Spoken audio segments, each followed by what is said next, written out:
नमस्कार। आज हम देखते हैं experimental methods of chemical kinetics. Chemical kinetics में हम रिएक्शंस की स्टडी करते हैं, वो हम वॉल्यूमेट्रिक एनालिसिस से कर सकते हैं। वॉल्यूमेट्रिक एनालिसिस के अलावा भी कई सारे मेथड्स हैं जिनके द्वारा हम रिएक्शंस की स्टडी कर सकते हैं। इन मेथड्स में हम देखेंगे conductometric method,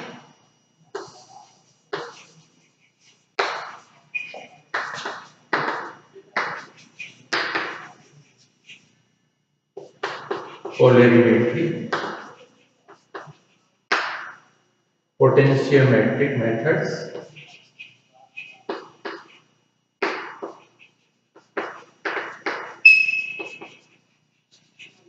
spectrophotometry,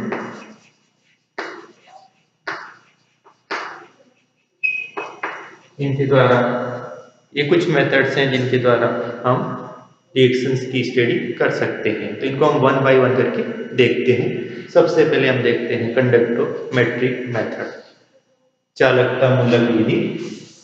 conductometric method यानी चालकता मूलक विधि के द्वारा हम सॉल्यूशंस की कंडक्टिविटी चेक करते हैं, रिएक्शन सॉल्यूशंस की कंडक्टिविटी चेक करते हैं और उससे हम अभिक्रिया के बारे में जानकारी प्राप्त करते हैं।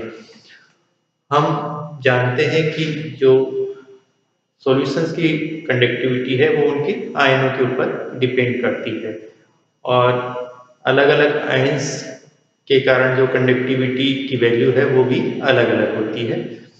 जैसे H+ और OH- आयंस के कारण कंडक्टिविटी ज़्यादा होती है। एक एग्जाम्पल देखिए, इसमें इस तरह का एक एग्जाम्पल है एस्टर की रिएक्शन हम करवाएं NaOH के साथ में, तो इससे सोडियम एसिटेट बनता है और एथिल एल्कोहल बनता है। इसमें हम इसको यूं भी लिख सकते हैं, यहाँ OH- यानी हाइड्रोक्साइड आयन है और इधर एसीटेट आयन है।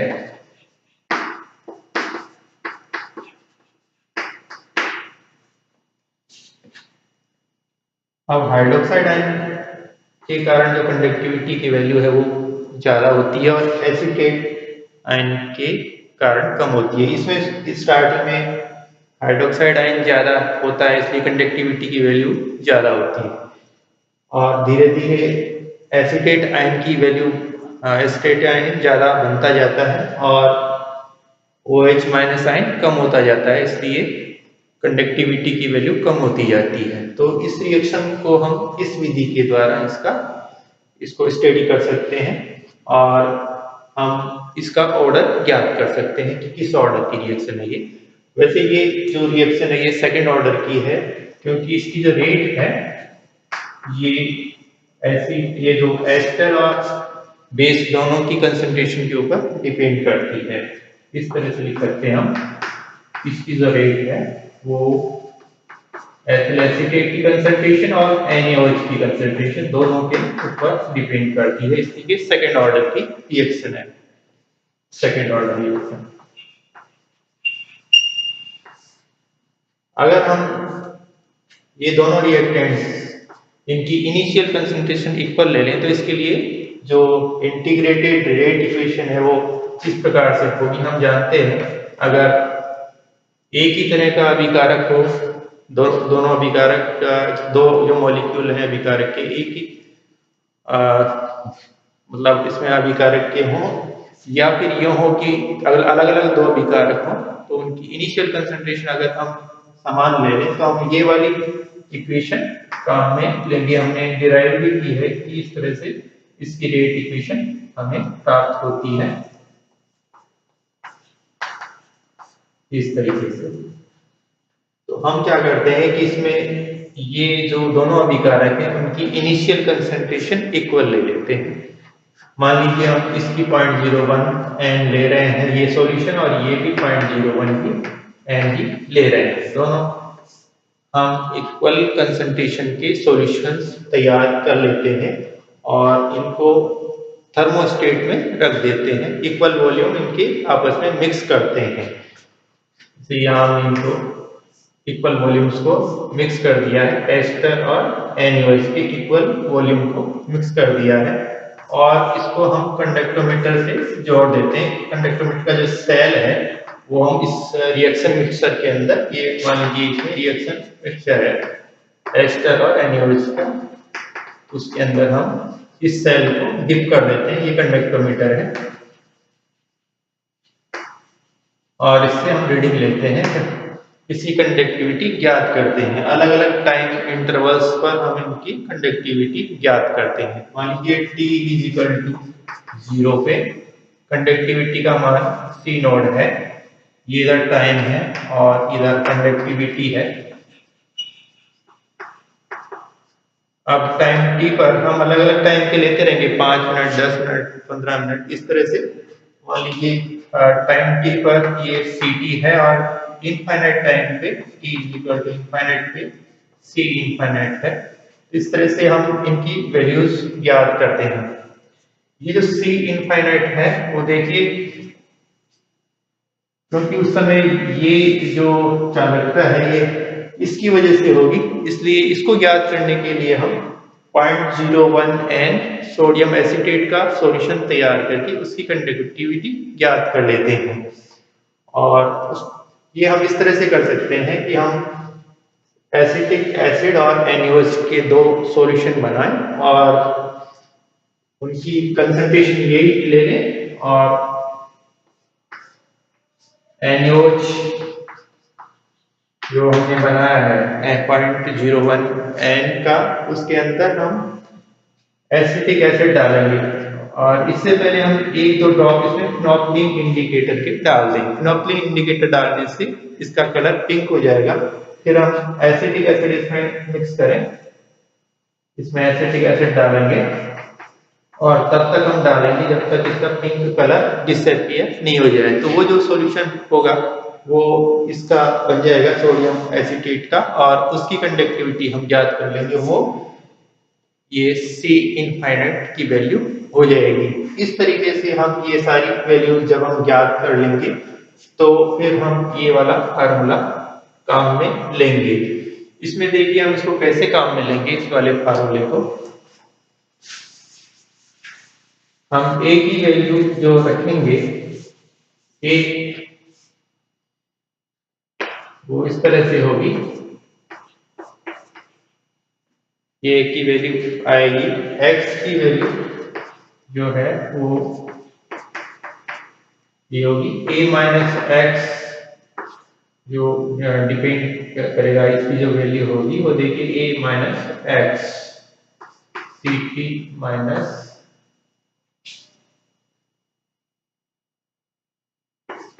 C इनफाइनाइट, इस तरह से ये वैल्यूज होंगी। अब क्या है कि हम ये इस समीकरण के अंदर, इस इक्वेशन के अंदर ये वैल्यूज पुट करेंगे, जो सेकंड ऑर्डर का इक्वेशन है, इंटीग्रेटेड रेट इक्वेशन है, उसके अंदर ये वैल्यूज हम पुट करेंगे। देखिए ऊपर हम x की वैल्यू लिख रहे हैं और नीचे a को, a की वैल्यू है ये a माइनस एक्स के स्थान पे देखिए ये हम लिख रहे हैं, ये जो हमें इक्वेशन प्राप्त होगी। अब ये जो इक्वेशन है इसको हम थोड़ा रीअरेंज कर लेते हैं। देखिए हम ऐसे लिख लेते हैं, तो C naught Ct minus C infinite is equal to A K T। अब ये जो इक्वेशन है ये y बराबर mx, y बराबर mx से इसको हम कंपेयर कर सकते हैं। y बराबर mx एक स्ट्रेट लाइन की इक्वेशन है और अगर हम ग्राफ खींचे, इधर हम y इधर हम x ले लें, ये y की जगह पे हम लेंगे ये जो है C नोड माइनस Ct और Ct माइनस C इनफाइनाइट, और इधर x की जगह पे क्या लेंगे, t टाइम लेंगे, ये t लेंगे। तो जो ग्राफ आएगा वो मूल बिंदु से पास होती हुई स्ट्रेट लाइन होगी और देखिए इसका जो स्लोप होगा एम की वैल्यू यहाँ ए के बराबर है। ए इनिशियल कंसंट्रेशन वो हमने इतनी ली है, तो इसका जो स्लोप होगा वो ये होगा, इसका ये स्लोप होगा, इसकी वैल्यू ये वाली होगी। तो इस तरीके से ये स्ट्रेट लाइन आना ये बताएगा कि ये सेकंड ऑर्डर रिएक्शन है। तो इस तरीके से हम कंडक्टोमेट्रिक मेथड के द्वारा रिएक्शंस की स्टडी कर सकते हैं, उनके ऑर्डर के बारे में जानकारी कर सकते हैं। तो अब हम देखते हैं नेक्स्ट मेथड पोलरिमेट्री। इसमें हम पोलरीमीटर का इस्तेमाल करते हैं, ध्रुवणमापी काम में लेते हैं। और ये जो मेथड है पोलरीमेट्री, ये उन रिएक्शन मिक्सचर्स के लिए काम में आता है जिनके अंदर जो प्लेन पोलराइज्ड लाइट का एंगल ऑफ रोटेशन चेंज कर देते हैं। जैसे एक एग्जांपल हम देखते हैं सुक्रोज का inversion of sucrose, inversion of sucrose. Sucrose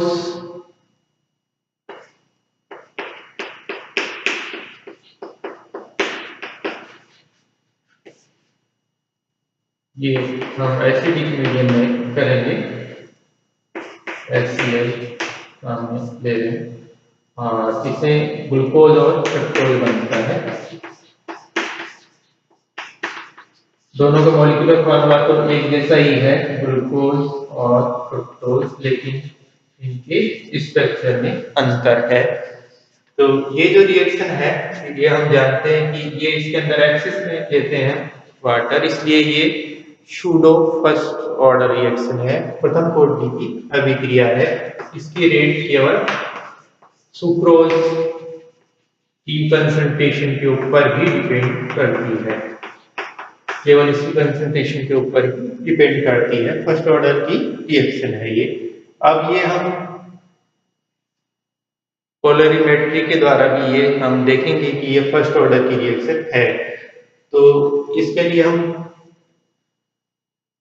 देखिए पोलरीमीटर काम में लेंगे और सॉल्यूशन बनाएंगे सुक्रोज का, और उसके अंदर डालेंगे हम निश्चित मात्रा सुक्रोज की डाल के हम उसका सॉल्यूशन बनाएंगे। उसमें एक ड्रॉप थाइमोल की मिक्स कर देते हैं और NaCl का सॉल्यूशन बनाते हैं।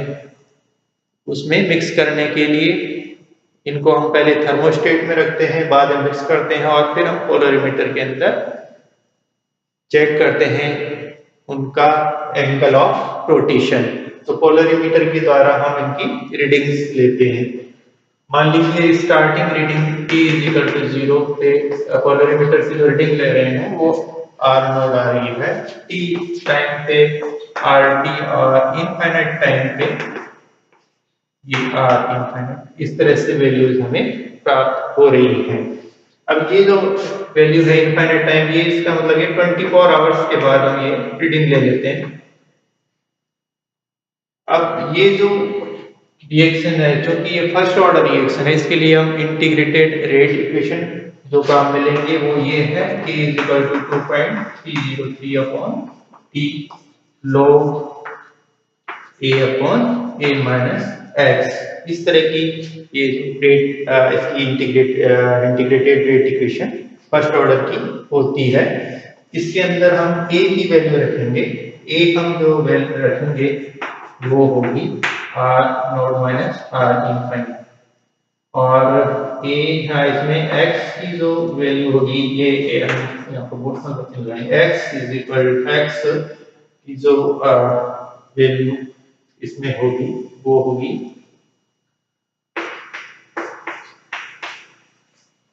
R0 - RT, और a - x के लिए हम क्या लिखेंगे? देखिए इसको इसमें से ये जब हम घटाएंगे तो क्या आएगा, RT - RT। इस तरह से जहां पे a है उसमें आप ये रख दीजिए और a - x है वहां पे ये रख दीजिए।